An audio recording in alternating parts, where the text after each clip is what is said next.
네, 안녕하세요. 피부와 리프팅의 진심인 닥터짱. 닥터찐입니다. 안녕하세요. 요즘 날씨가 막 추웠다 더웠다 계속 해가지고 지금도 기침하시는군요. 네, 저희가 감기에 걸렸어요. 목소리가 좀 이래도 양해 부탁드려요. 새해가 이제 맞이해가지고 막 이게 계획도 많이 세우고 하는데 그쵸. 조금 계획을 유지하고 실천하기 조금 어려운 환경이긴 하죠, 아무래도. 네, 사실 새해 처음에 생겼던 목표를 좀 지키기도 좀 어렵고요. 또 작년하고 조금 다르게 올해 눈도 좀 많이 오고 좀 날씨가 춥다 보니까 아무래도 좀 지키기 어려운 분들이 많아요. 그래서 그런지 요즘 조금 바디에 관한 시술 문의가 조금 많이 들어오기 시작을 하거든요. 그 비만들 여러 가지 종류들 중에 특별하게 포커스 맞춰서 이제 마른 비만 맞아요. 여기에 이제 포커스를 맞춰서 조금 이야기를 한번 해볼까 하는데요. 먼저 찐 원장님께서 마른 비만이 뭔지 조금 이야기해 주실 수 있을까요? 제가 사실 여기서 할 말이 많아요. 제가 마른 비만이라서. 굳이 이야기하실 필요가 없는데. 네. 정상 체중으로 보이거나 이렇게 뚱뚱해 보이지 않는데 이제 저처럼 이렇게 부분적인 비만이라던가 뭐 복부라던가 고민하시는 분들이 많아요. 사실은 의학적인 용어는 아니어서 보통 스키니핏이라던가 노멀 웨이트 오베스트라고 해가지고 정상 체중인데 이제 비만인 이런 사람들을 조금 총칭한다고 보시면 되거든요. 그래서 체중이라던가 그 킬로그램 수를 뭐 이렇게 키로 나눈 BMI라던가 이런 거나 모두 다 정상 범주인데 체지방률이 조금 높은 분들을 좀 마른 비만이라고 보기도 합니다. 그래서 남성분들 같은 경우에 25%, 여성분들 같은 경우에 30% 정도 생각하면 돼요.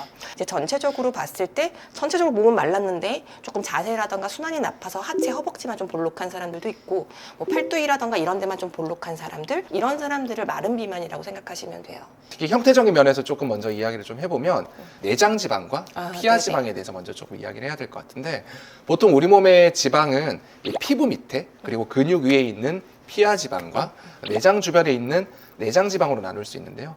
보통 이제 마른 비만이라고 하면 이제 내장 지방이 피하 지방보다 훨씬 더 높은 거. 그렇죠. 기본적으로 복부 지방이 많은 분들은 피하 지방보다 내장 지방이 조금 더 많은 분들이 배 볼록하게 윗배부터 이렇게 나온 분들 이런 분들이 네. 조금 많아요. 원인적 특징 같은 경우에도 이제 일반적인 비만과 마른 비만이 조금 차이가 있잖아요. 맞아요. 혹시 한번 좀 이야기해 주실 수 있을까요? 이게 조금 그냥 전체적으로 다 뚱뚱하신 분들은 사실 주변에 보시면 아실 거예요. 먹는 양이 좀 많아요. 그러니까 많이 먹고 좀 적게 움직이니까 쪄요. 그런데 사실 마른 비만이 오셔서 이렇게 음식 한번 체크해 보잖아요. 먹는 양이 적어요. 그런데 잘 보면 고탄수 저단백이에요. 그러니까 달고 조금 입에 좀 달고 맛있는 거 많이 드세요. 근데 먹는 양 자체는 적은 거예요. 그리고 식이섬유, 뭐 무기질, 비타민 이런 섭취량은 되게 적어요.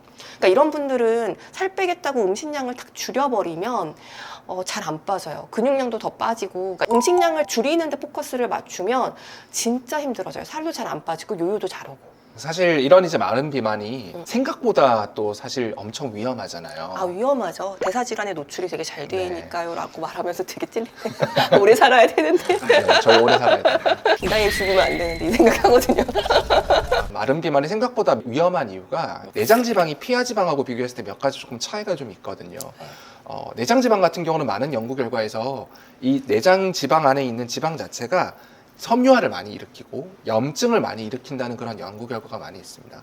상대적으로 뭐 고지혈증이라던가 그쵸. 약간 중성지방 같은 것들이 높다던가 인슐린 저항성 같은 것들이 좀 높아서 고혈압이라던가 당뇨병 같은 대사증후군 그렇죠. 여기에 노출될 가능성이 상대적으로 조금 높다고 알려져 있어요. 대사질환의 염증성 질환 노출 빈도가 훨씬 높아지고 피로도도 되게 많이 쌓여요. 네. 그래서 내장지방 높은 분들 맨날 이렇게 피곤하다고 하시거든요.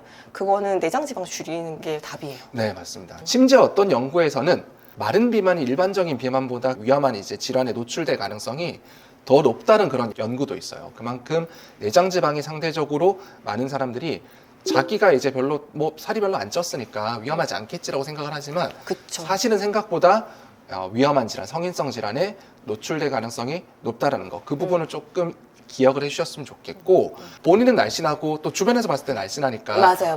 넌 별로 관리할 필요 없는 거 아니야? 맞아요. 라고 생각을 하면서 본인도 그렇게 인지를 하니까 본인의 식습관이라던가 생활 습관이 건강하다고 착각하셔가지고 이게 그럴 수 그냥 있죠. 쭉 그냥 충분히 그럴 수 있죠. 가시는 분들도 있고 두 번째로는 찐 원장님께서 잠깐 말씀하셨는데 상대적으로 근육량이 보통 되게 적은 적어요. 편이거든요. 그리고 우리 몸에 근육량이 적으면 기초대사량이 상대적으로 낮을 수밖에 없습니다. 그러다 보니까 아무래도 또 건강한 습관이라던가 건강한 몸에서부터 멀어질 수 있는 거죠. 인바디 딱 보면 인바디 체중 정상 체중 안에 들어가 있고 뭐 BMI 괜찮으니까 선생님 저 그냥 복부 살에 복부 지방만 좀 빼주세요. 뭐 여기 지방 조금 빼주세요. 어려운 거 아니잖아요. 이 말 진짜 많이 하시거든요. 그럼 이제 제가 좀 뭐라고 합니다. 이제 뭐냐면 자 보세요. 여기서 근육하고 지방량이 이렇고 뭐 내장 지방도 이렇게 높으니까 오히려 되게 나쁜 거예요라고 설명을 진짜 많이 드려요. 이런 분들은 기본적으로 아까 말했던 고탄수 저단백에서 고단백 저탄수로 바꾸는 게 조금 더 좋고요. 근데 갑자기 너무 저탄수면 힘이 좀 빠지거나 그럴 수 있기 때문에 좋은 탄수화물을 많이 드시라고 얘기하는 편이고, 이런 분들이 살을 뺄 때에는 근육량을 좀 늘려야 돼요. 그러니까 무조건 유산소만 하시라고 얘기 드리는 게 아니라 근력 운동도 좀 같이 병행하시라고 얘기를 드리는 편이라서 이런 분들은 우선 식습관의 방향을 좀 바꾸는 걸 저희가 많이 권해드려요. 그걸 하기에 이제 어려운 분들 같은 경우에는 이제 병원에 내원하셔가지고 치료를 받는 걸 이제 권장드릴 수밖에 없겠죠. 맞아요. 그리고 사실 마른 비만은 일반적인 비만보다 오히려 이 접근하기가 훨씬 더 힘들기 때문에 맞아요. 네, 말씀드렸던 것처럼 사실 피하지만 아는 게 아니라 가지고 일반적인 주사 시술로 잘 되지가 않거든요. 마른 비만 전문 클리닉이 있는 이제 저희 병원 같은 곳에 오셔서 상담을 받으시고 진행을 하시는 거를 좀 추천드릴 수 있을 것 같아요. 첫 번째로 이제 지난번에도 말씀드렸던 유니컷 주사가 맞아요. 있죠. 저희 주사 자체가 이제 특허를 받아가지고 몸에 있는 노폐물도 배출시켜주고 실제로 하셨던 분들 중에서 이제 내장 지방이 굉장히 많이 줄어든 분들 있잖아요. 맞아요. 그런 분들 같은 경우에도 실제로 노폐물이 배출되면서 또 임파선을 자극해서 밖으로 이제 배출시키면서 좋아진 케이스라고 볼 수 있겠죠. 두 번째로는 저희 병원 이제 나름대로 생활습관 개선 컨설팅을 해드리고 있죠. 혼자 하기 힘들다면 저희가 피드백을 해드리면서 식습관이라던가 운동습관이라던가 생활습관을 개선해드리는 프로그램, 한의사인 저희 찐원장님께서 같이 개입하셔가지고 굶으세요 이거 아니에요. 네, 이렇게 저희가 피드백을 해드릴 수 있고요. 저도 못 굶어요. 절대 못 굶습니다. 저도 못 굶어요. 굶으면 화나는데 어떻게 굶어? 세 번째로 저희가 이제 제공해드릴 수 있는 프로그램은 약물이죠. 아 그쵸. 네, 이제 몇몇 병원에서 처방하는 것처럼 막 5가지, 6가지, 그런 거 막 아니에요. 7가지 종류 이런 식으로 막 대량으로 처방하는 게 아니라 말 그대로 식욕을 억제할 수 없는 그 타이밍에 잠깐 먹을 수 있도록 맞아요. 식욕 억제제를 잠깐 작게 처방을 한다거나 색생다 같은 것들을 처방한다거나 아르기닌 같은 수액이라던가 카르니틴 같은 지방을 연소시킬 수 있는 수액을 해가지고 여러분들께 조금 제공해드릴 수 있을 것 같고요. 마지막으로 저희 병원에 이제 제공할 수 있는 프로그램은 저희 병원만의 좀 독특한 프로그램이라고 볼 수 있겠죠. 이제 산소를 이용해서 다이어트를 할 수 있는 고압산소 치료. 내장 지방이 많이 쌓이면 염증이 많이 쌓이고 섬유화가 되는 거잖아요. 근데 그런 이유 중에 한 개가 지방세포라든가 각각 세포에 산소가 제대로 공급되지 않기 때문에 그런 거죠.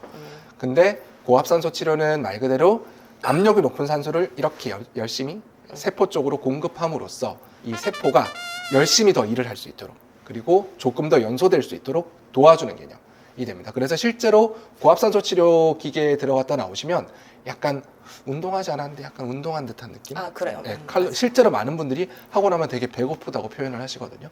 그런 식으로 하시면 이제 내장 지방이 좀 연소될 수 있도록 도와주는 그리고 그런 이제 한약도 있어요. 그쵸. 짜오다니 까먹으셨어요. 까먹지 않았습니다. 마지막. 네, 까먹지 않았습니다. 한약도 당연히 있겠죠. 그 외에도 여러 가지 이런 보조적인 방법들을 결합해서 하면 좀 빠른 시간 내에 조금 더 예쁘고 건강한 몸을 찾을 수 있도록 할 수 있기 때문에 오셔가지고 진료 받아보시면 좋으실 것 같아요. 네, 오늘 저희가 이제 마른 비만에 대해서 좀 준비한 내용은 여기까지인데요. 당연하겠지만 언제든지 궁금한 사항이 있으시겠죠? 궁금한 사항 이제 댓글로 남겨주시면 저희가 항상 열심히 답글을 달도록 하겠습니다. 댓글 항상 봐요. 저희 꼭 빨차주름도 올려드릴게요. 네, 오늘도 저희 영상 시청해주셔서 감사하고요. 다음번에 또 찾아뵙도록 하겠습니다. 감사합니다. 감사합니다.